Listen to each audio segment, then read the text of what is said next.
So here's the most common type of magic the dragons would use: is sorcerer magic. They would be sorcerers by default most of the time. That's like the first most likely scenario. Personally, I think the second most likely scenario would be wizard spells. They would begin to study magic and learn to be a wizard. They would probably have both. I would give them both, guys. They would be a sorcerer and they would have wizard spells. So they would have two separate caster levels. They will have moved beyond just being a bestial creature, and they will have begun at least, even if they're the most bestial, not super intelligent, just animal of a monster, it will also be true that some sorcery abilities will be coming through, okay, at the very least. On the more intelligent side, maybe you have some who have already delved a bit into the wizardry, whereas all this came natural to the dragons. All of this on the mortal side is emulation. Dragons laugh at mortals as their spells, they have to spend years studying the spells, and then they have to spend years practicing just how to say the words, and they have to gather thousands of gold pieces worth of material components over the course of their life, only to cast spells that are a fraction of the power that dragons can cast innately. Super happy you're here. Today we're talking about dragons and magic, and we've got a couple books to go over. I've got the 2014, or now officially 5th edition, Monster Manual, right? Not 5.5, 5th edition. And then I've got ye old 3rd edition Monster Manual. Two very different takes on dragons and magic in these books, guys.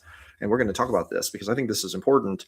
Personally, I think that thematically, I don't necessarily like the direction dragons have gone in 5th edition in terms of like not really having any spellcaster levels or anything like that. And I'm going to demonstrate that today. We're going to talk about it. Sickle Blaze says, my 15-year-old took a look at the thumbnail for the video and said, of course they should.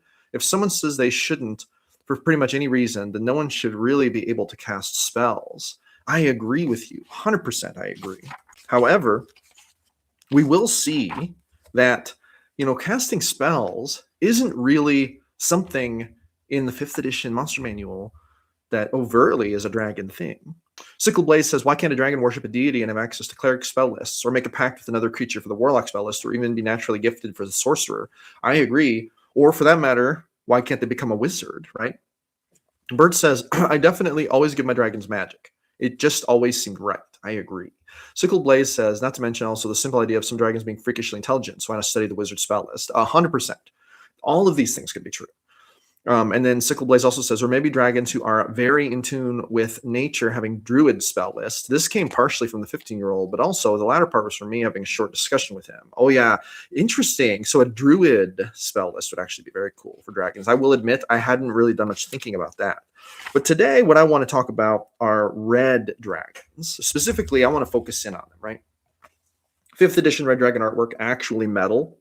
Ancient red dragons. You can see that they have their stats, they have their actions, they have their frightful presence, which I love frightful presence. They used to call it dragon fear. Legendary actions, obviously very cool, right? So we have the ancient red dragon, which is the most powerful red dragon, right? We have the ancient red dragon stuff here, but there's no magic of any kind described in the Monster Manual listing for it. Now, I want to show you the 3rd edition red dragon stat block, and hence my point.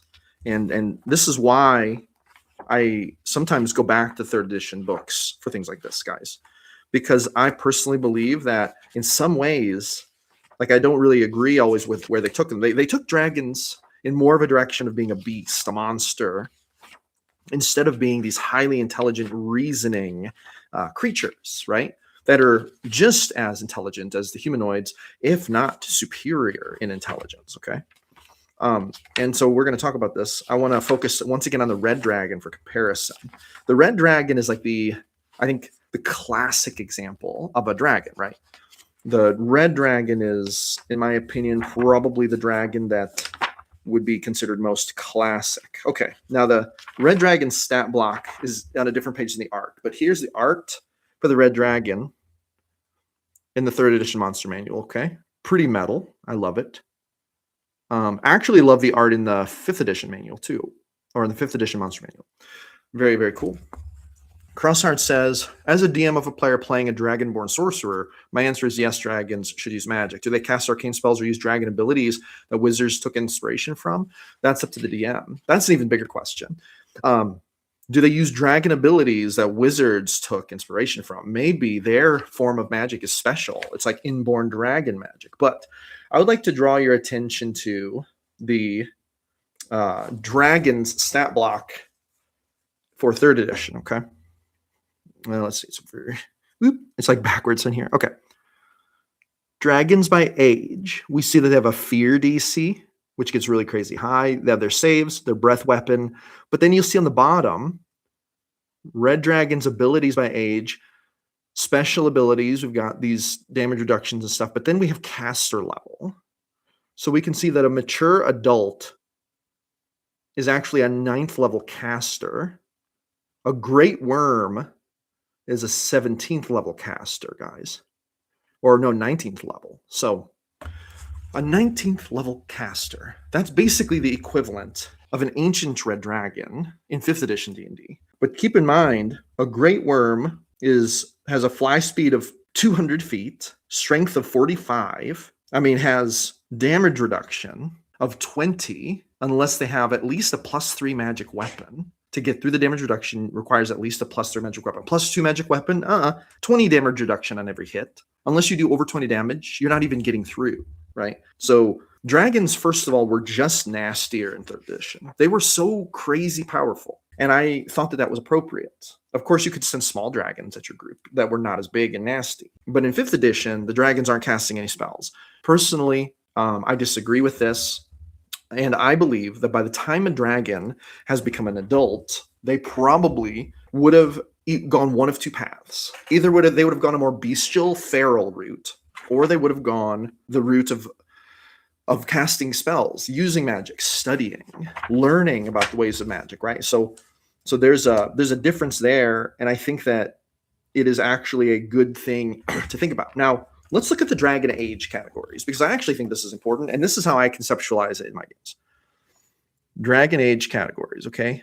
So wormlings, 5 years or younger. Young dragons, 6 to 100 years. Adult, 101 to 800 years old, guys.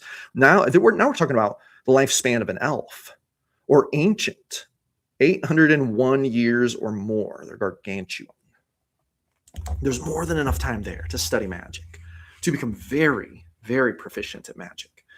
So here's my stance on it. Here's what I believe ought to be done. I think that wormlings are probably more bestial. They may be able to speak and communicate, a little bit, but they're going to be more like a wild animal. And then we have the young dragons. They're 6 to 100 years old.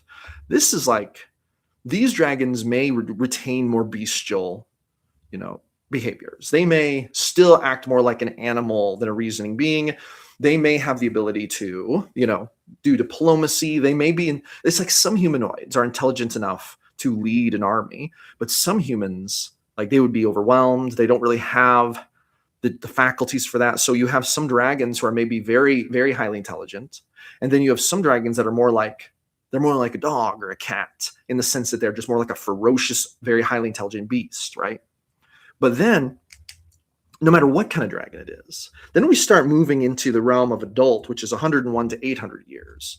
By the time this dragon has been sitting around here for 200 years, guys, it's going to start developing some magic. It's going to start learning how to cast some spells. And like Sickled Blaze was saying, that might be cleric spells. That might be wizard spells. Those might be sorcerer spells. At the very least, sorcerer seems likely, because they would draw innate magic from themselves. They're very magical creatures. So it almost seems like by default.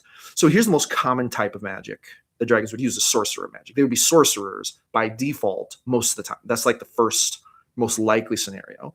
Personally, I think the second most likely scenario would be wizard spells. They would begin to study magic and learn to be a wizard. They would probably have both. I would give them both, guys. They would be a sorcerer and they would have wizard spells. So they would have 2 separate caster levels.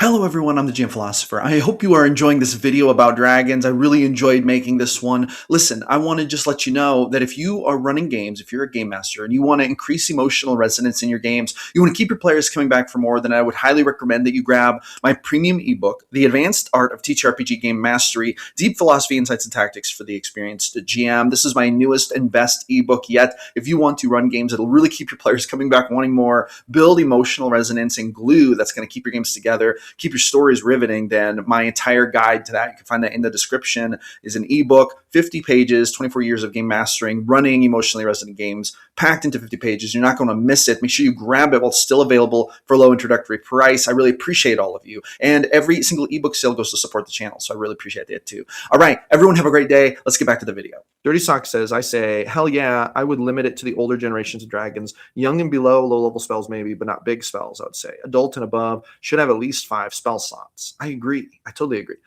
Now, Warlock and Cleric spells. I think these are the next most likely for dragons. I think that dragons are egotistical. They're egomaniacs. If they want power, they're more likely to want to seize it for themselves, bending the knee to anything, serving anything, even gods. Definitely warlock patrons. This is going to be weird for dragons. They're going to be egomaniacs. They're probably going to ruin that relationship because of their extreme egos, and they don't want to follow other people. Maybe the good dragons would be better at it, but then again, good dragons would probably think it's too risky to follow a divine being. I need to make my own good aligned choices. So, but the possibility does exist that dragons would develop cleric or warlock abilities based on these relationships. And so that's the next most likely. And then I think we have druid magic, which was brought up again by Sickle Blaze. Really good. I had actually never even thought of this before. So what do we do with the druid thing? Well, some dragons, guys, are more in tune with nature than others, okay? So you have the chromatic dragons, driven by greed, creatures of ego, dangerous lairs, evil dragons, right? We have the black dragons, which are kind of like at home in the swamp, okay? We've got the blue dragons. They have different types of territory. Desert predators, so they're in the desert. It is possible that any of these dragons may develop druid-like abilities. However, I feel like it is far more likely that these dragons would be less in tune with nature. They would be more in tune with bending nature to their will through sorcerer magic than they would be to draw magic from the earth, from nature, and work in harmony with nature. So I think that druid magic is the least likely magic that dragons would actually succeed at being able to wield. This is my hierarchical category of the types of magic. So, by the time you have an ancient dragon, like a dragon that's beyond 800 years old, who knows? It might have sorcerer levels. It might have wizard levels. And then maybe it's taken some levels of warlock or cleric, but once again, we're getting into territory that I think is unlikely due to the egomania. But then maybe a dragon that old has learned to work with nature, unless they're the more destructive types. So they may have some druid levels, or maybe they don't. But that's how I think of it. That's how I think of it. Let's talk about some of these comments here. Bert says, by the adult dragon stage, depending on the dragon and their motivations, it seems that you could add or take things as wanted. Yes, 100%, I agree.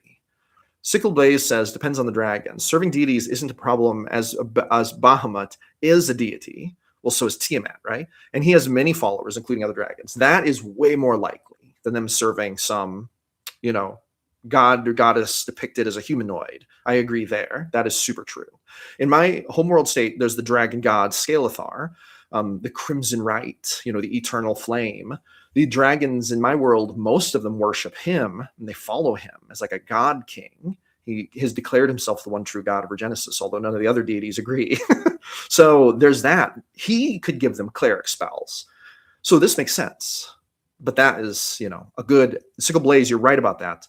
I've run many games where Tiamat was a very important fixture, and so there were dragons who served Tiamat. Rawanash says, absolutely, young dragons should have innate magic, sorcery, while older and more intelligent dragons should take time to learn another type, be that wizardry or druidism. Yes, I agree. Sickle Blaze says, while Bahamut might be a clerical channel, Tiamat could be a warlock channel. Yes, I think that's very cool. That would be a cool way to theme it. And I hadn't thought about that, making Tiamat more the warlock channel. But yes, that would totally make sense. I also have to say, I have way more experience running Tiamat than Bahamut. And Tiamat, I love Tiamat so much. Such a metal dragon. I've actually run Tiamat in boss fights. This is going to sound crazy, but in my world state canon, when I was running Greyhawk setting, and then it was very much homebrew so it wasn't official. Greyhawk is like a homebrew version.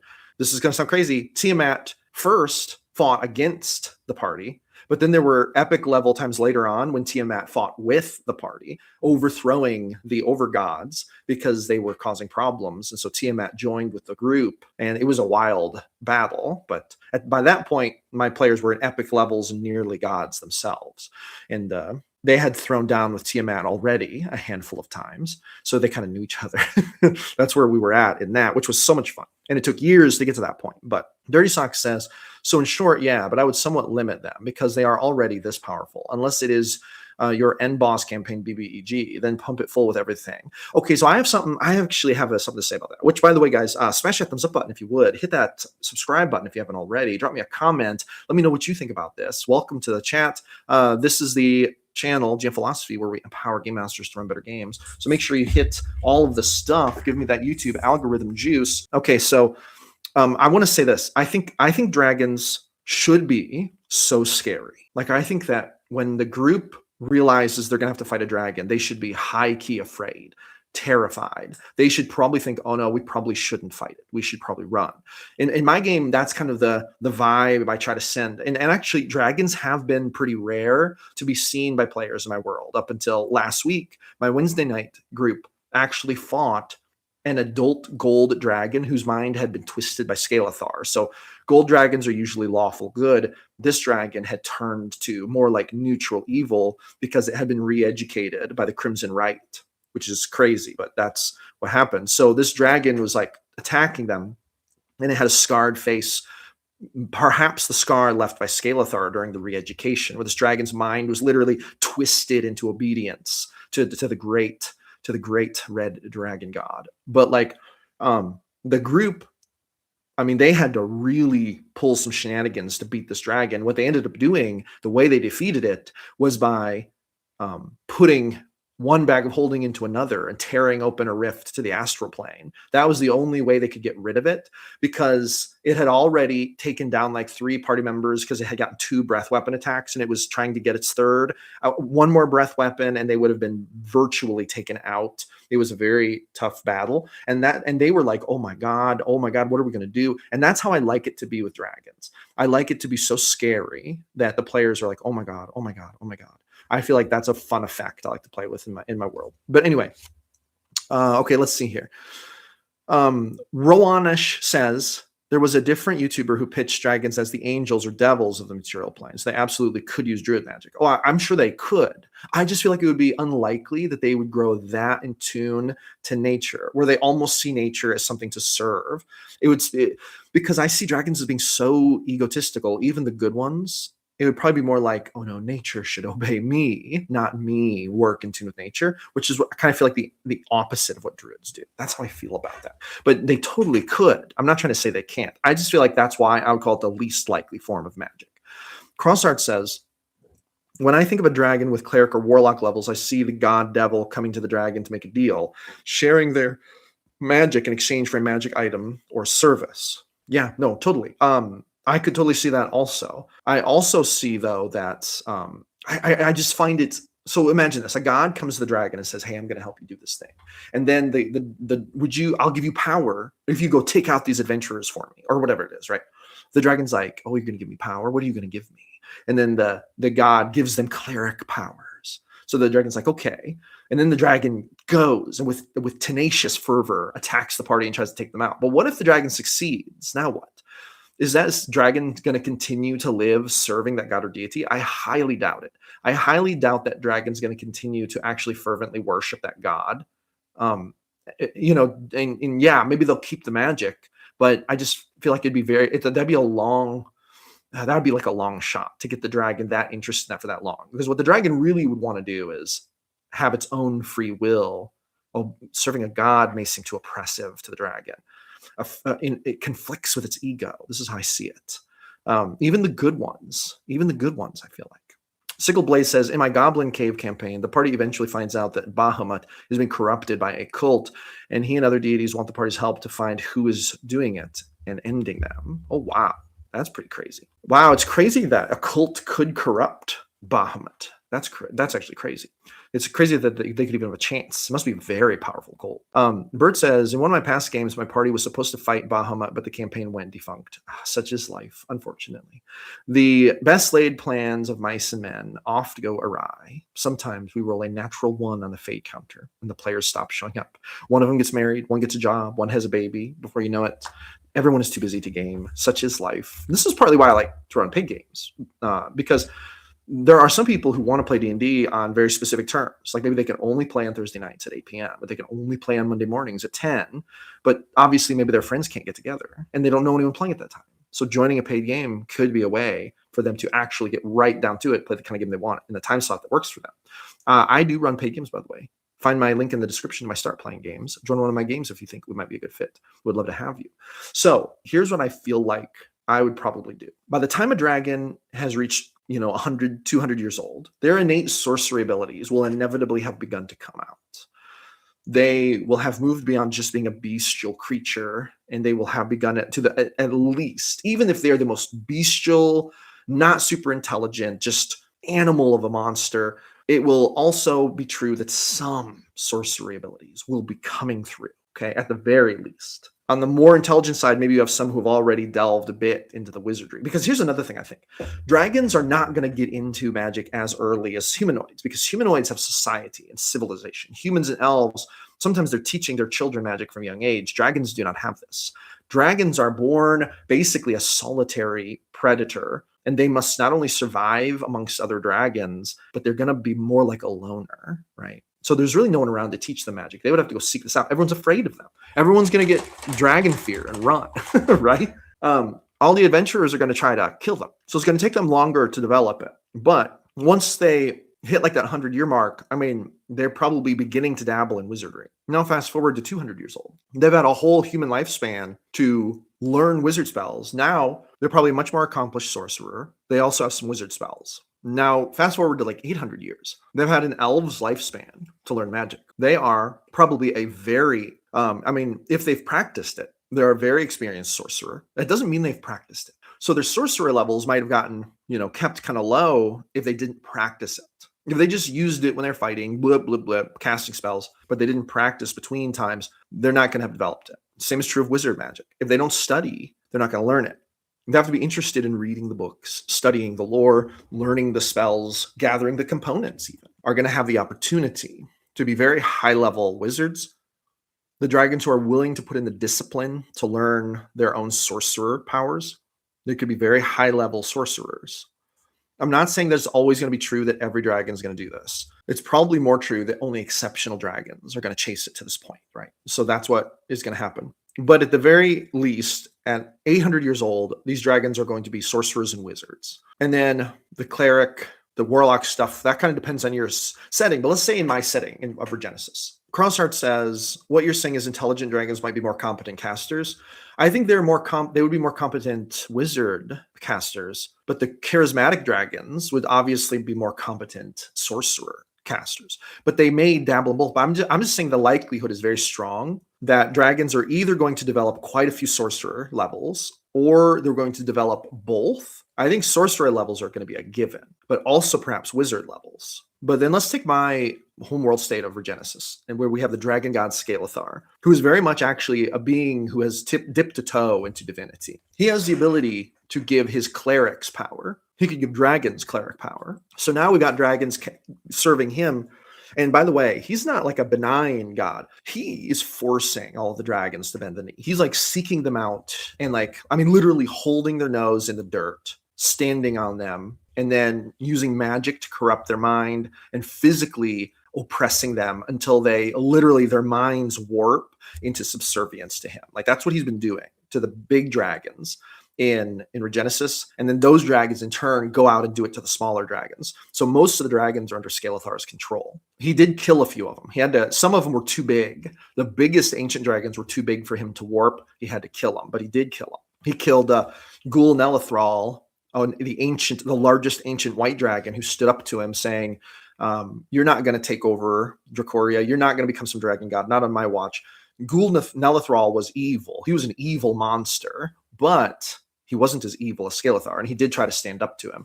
but even he was killed. He could not stand up to the great red eternal flame. In my world state, I'm saying. So now we have dragons getting spellcaster levels. They're going to almost be forced to from cleric magic. So they're going to be getting cleric spells. So now we have big dragons that have sorcerer levels. They might have wizard levels if they're highly intelligent. And they're going to have cleric spells. They have access to all of these different spellcaster levels, albeit they're maybe not going to be as pronounced in each one as someone who's studying one, because I think this is also a thing about dragons. They could be methodical. They could be incredibly focused and disciplined, but I don't think that like focus and discipline are usually words that describe dragon behavior. I think they are usually obsessive, probably more chasing base desires than focusing on long-term plans. That's how I kind of see dragons usually. So a dragon who does have long-term plans, who can stay focused and disciplined, is incredibly dangerous because they're so naturally powerful. I mean, they're just like these magical monsters that also can think and reason. They have the ability to use magic, and they have breath weapons that can take down entire castles, right? Ronash says, oh, I just had a thought. What does a dragon's spellbook look like? Like, imagine if you enter the dragon's lair and find massive stone slabs set up like pillars and walls around the area. Ooh, that's cool. Each being a spell. Also, do you have thoughts on maybe just metallic dragons learning bard magic? I hadn't even thought about bard magic. I think that's also very likely that they would learn bard magic, 100%. Through music, just the metallic dragons, maybe. I'm wondering why metallic dragons. Oh, as opposed to the chromatic dragons. Yeah, no, totally. I could see that totally. I was going to say, for a minute, I thought you meant chromatic dragons. I was like, I don't know. I find it unlikely that they would become bards. But no, the metallic dragons, 100% they could. Actually, okay, let's factor that in. I think that's more likely than cleric or warlock spells. So we have sorcerer being most likely, wizard being second. Actually, I take that back. Bard might be second for the metallic dragons. Sorcerer, bard, and then we have wizard magic. I didn't even think of bard magic. See, that's why we're doing this live stream. We have to work this stuff out.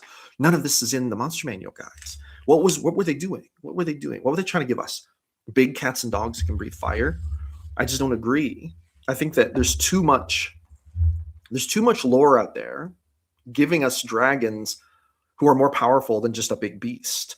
Look at Magic the Gathering. We have dragons like, what's his name? The big dragon planeswalker, Nico Bolas. I mean, talk about a magic user. I mean, he can warp time. He can do all kinds of crazy stuff. Nico Bolas is awful. I don't know if you've ever played against Nico Bolas in a game of Magic the Gathering. Not pleasant. Would not recommend. Would prefer not to. Someone pulls out a Nico Bolas planeswalker. It's like, come on, man. Why are you one of these people? Rowan Ash says, the dragon sings a song every decade from the top of the mountain. It is actually a death song, memorializing a long dead kingdom that the dragon liked. Ooh. And when the dragon does this, he can raise the ghostly armies of this kingdom, and they can fight for him for another day. Crossheart says, I see dragons being the source of wizards' magic studies. I also like this. You said this before, and I do not disagree with this. You say they have natural innate magic and don't need books or components. The magic is in their blood and bones. It's why they are valuable loot.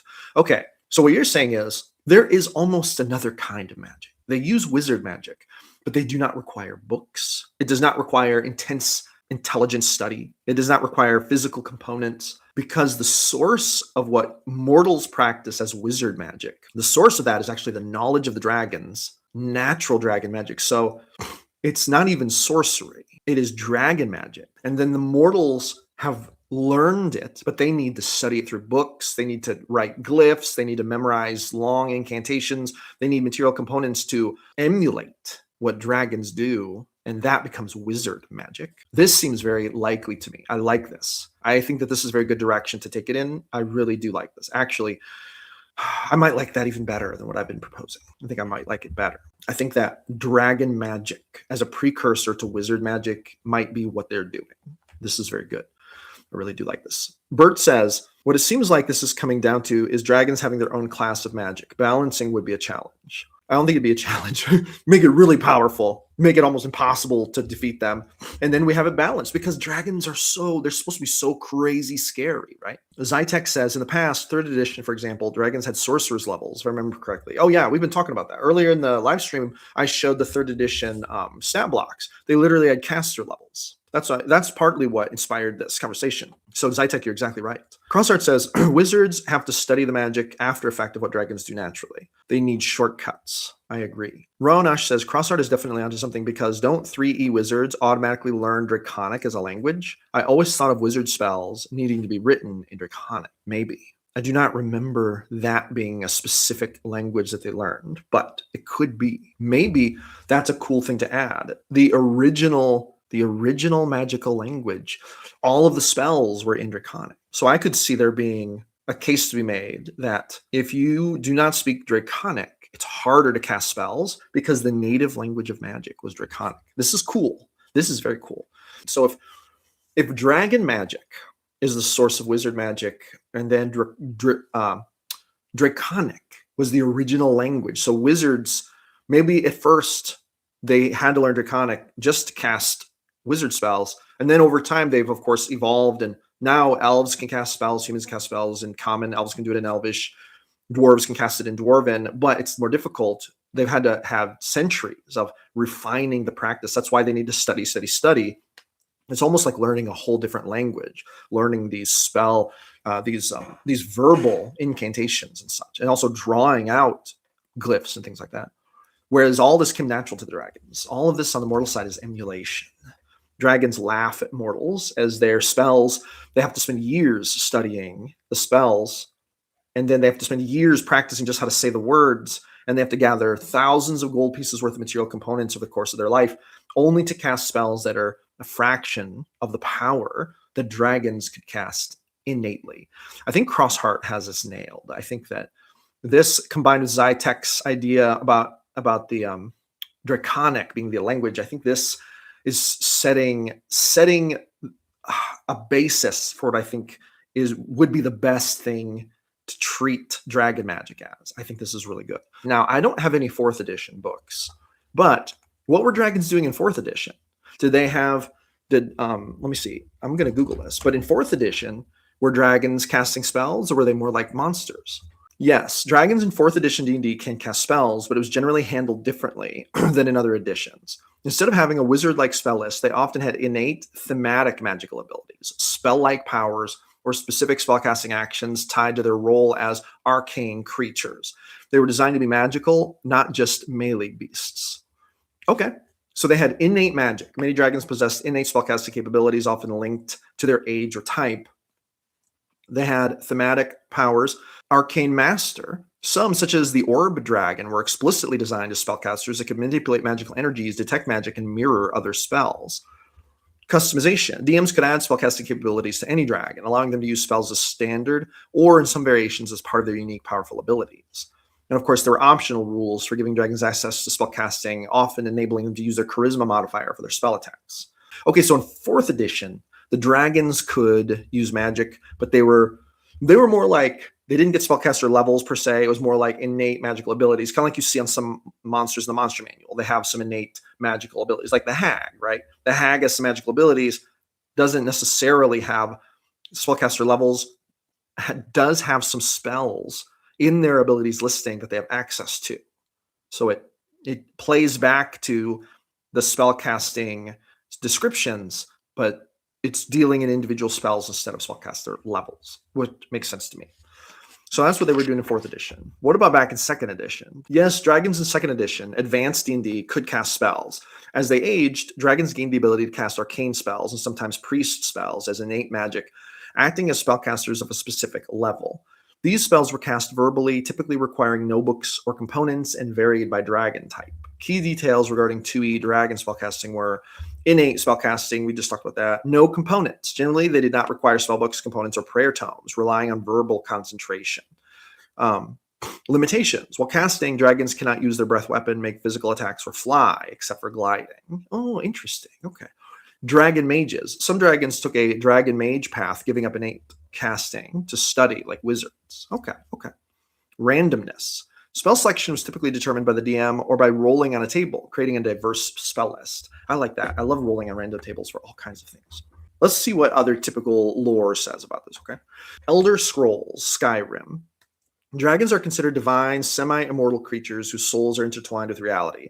Their voice, or their thum, It is a direct manipulation of magic that warps reality rather than just casting a spell. I mean, we all know that, right? We all played Skyrim, right? Elder Scrolls. Game of Thrones. Dragons are intrinsically linked to blood magic, often described as fire made flesh and capable of fueling the magic of other mages, like red priests, simply by being present in the world. Okay. Then we have Aragon, the Inheritance Cycle, which I read those books. They were awesome. I haven't read the newest one. Dragons have a physical jewel, the Elendari, the Heart of Hearts, which acts as the source of their consciousness and magic, allowing them to cast spells even after their body dies. Oh, yeah, I remember that. Oh, yeah, that was awesome. I remember that now. Okay, awesome. So there's some common ideas for lore. In Magic the Gathering lore, dragons are almost universally depicted as ancient, highly intelligent, and magical beings rather than beasts. They frequently wield sorcerous magic to augment their immense physical strength, often mastering elements beyond just fire. Here's the typical lore of dragons casting magic in Magic the Gathering. Innate magical nature. Dragons are generally considered living conduits of magic, particularly of colors they represent. Their magic is often innate, meaning it is part of their being rather than studied. Elder dragon power. This is a thing. At the top of the hierarchy, elder dragons, such as Bolas, Ugin, and the original 1994 Elder Dragons, possess immense arcane knowledge, often rivaling or exceeding the greatest mortal planeswalkers. They use magic to reshape reality, scheme, and destroy. Then we have elemental masteries. While red dragons are known for fire, MTG lore features dragons specialized in various elemental energies. For example, Eldraine dragons can create blizzard forces by flying in circles, and Tarkir dragons breathe fire, light, ice, acid, or lightning, depending on their brood lord. Nice. Then we have witch kites and arcane secrets. Some dragons, such as the witch kites of Eldraine, prefer hoarding forbidden magical knowledge rather than gold, and they are empowered by this hoard to cast complex spells. Then we have intelligent spellcasting. Many dragons, such as the Shivan dragons, are as intelligent as humans and are adept at spellcasting. Ravnican dragons were described as intelligent enough to speak upon birth and possess knowledge they could not have learned. That's actually really cool. We have dragon tempest birth. On planes like Tarkir, dragons are born fully formed from dragon tempests, which are magical storms capable of creating and destroying life. This links their existence directly to raw elemental magic. And then, of course, we have spirit dragons. On Kamigawa, dragons are not just reptilian, but are powerful kami spirits of the plane that serve as guardians and wield intense magical power. This is very cool. And then we have necromantic reanimation. Some dragons, like Bladewing the Risen, are so attuned to magic that they can be reanimated after death, becoming undead while retaining their power and intelligence. Okay, so there's a lot of different ways dragons can use magic in Magic the Gathering. One of my favorite dragons in Magic the Gathering was Skithiryx, the Blight Dragon. There he is. Skithiryx is a completed furnace dragon from Mirrodin. It is a skeletal undead Phyrexian abomination with green necrogen coming from its afterburners instead of red mana. Skithiryx was responsible for the mass abductions that were common in the Oxida chain before the Phyrexian rise. He seems to have some connection to Shieldred. The dragon is also capable of speech, speaking in a deep, raspy voice, and cries glistening oil tears to infect those who cross his path. I actually love Magic the Gathering. Need to get back into playing Commander. Crossheart says, I'm planning on using a Time Dragon in my campaign. They're pretty cool. Check it out sometime. Ooh, Ancient Time Dragon. Gargantuan Dragon, typically neutral. This is a big, big dragon. Okay. Cycle of Rebirth. If the dragon dies, its soul coalesces into a steely egg and teleports to a random plane of existence. The egg is immune to all damage and hatches into a time dragon wormling after 1d 100 years. The dragon retains all memories and knowledge it gained from its previous life. Nice. So, Crossheart, you're thinking about running this. This would be a very dangerous villain because retaining all their memories would make them very formidable and dangerous. Get these ads on here. Reactive Rend. After using legendary resistance or in response to being hit by an attack roll, the dragon makes one Rend attack. Oh, slow time. Immediately after a creature the dragon can see ends its turn, the dragon targets a creature can see within 20 feet of itself, or 90 feet of itself, that is weakened by its time breath. Until the weakened effect ends on the target, its speed becomes 0 and its speed can't increase. What is time breath? The dragon exhales a wave of shimmering light in a 90-foot cone. Non-magical objects and vegetation in the area aren't being worn or carried crumble to dust. Each creature in that area must make a DC 24 con saving throw. On a failed save, the creature takes 52 or 8d12 force damage and is magically weakened as it is desynchronized from the time stream. While the creature is in this state, attack rolls against it have advantage. It has the poisoned condition, and other creatures have resistance to all damage it deals. On a successful save, the creature takes half as much damage only. A weakened creature can repeat the saving throw at the end of each of its turns, ending the effect on itself after it succeeds on 3 of these saves. Oh, that's rough. Time gate once per day. The dragon conjures a 20-foot diameter circular portal in space between its horns or in an unoccupied space it can see within 30 feet of itself. The portal links to a precise location on any plane of existence at a point in time up to 8,000 years from the present. What? Whether past or future. The portal lasts for 24 hours or until the dragon's concentration ends, as if concentrating on a spell. The portal has a front and back on each plane where it appears. Travel through the portal is possible only by moving through its front. Anything that does so is transported to the destination, appearing in the unoccupied space nearest to the portal. Deities and other planar rulers can prevent portals created by the dragon from opening in the ruler's presence or anywhere within their domains. Goodness. That is crazy, man. Rowanash says they talk about things like adamantine dragons that are so in tune with nature from birth that adamantine metal grows over their scales. That's actually really crazy cool. Rowanash also says, though you might not be interested in playing Pathfinder 2e, their recent book, Draconic Codex, has a bunch of interesting lore and new flavors of dragon. That's actually really cool. Crossart says, the dragon is the mentor of my player. The dragon lived in the astral plane and watched its favorite region destroyed by the BEBG, so it went back in time and made a prophecy to prevent it. Oh, that's really cool. And then gave the player's characters clues and direction. Nice. I love that. That's super awesome. All right. Well, I think that we've gotten this live stream pretty well talked about. I think we have really thoroughly investigated this topic. I really appreciate everyone for joining in and talking about this with me. And for we've covered even draconic lore in other universes other than the D&D universe. I love it. And I think that we have definitely brainstormed some stuff that I plan to use in my campaign going forward. Sometimes I choose these live streams because these topics because I'm thinking about the things. So it's like, let's brainstorm a bit. Let's talk through it. Let's get some comments going. Let's see what everyone else thinks. So anyway, with that being said, everyone, do me a favor, hit that thumbs up button, hit that subscribe button if you haven't already, and give me some algorithm juice. I really appreciate everyone. Roll some D100s for me at your next game. Appreciate all the insight. I appreciate all the ideas that you guys have shared. Really awesome. And yeah, I'm pumped for the next one. So I will see you all on the next one, guys. Have a great Wednesday.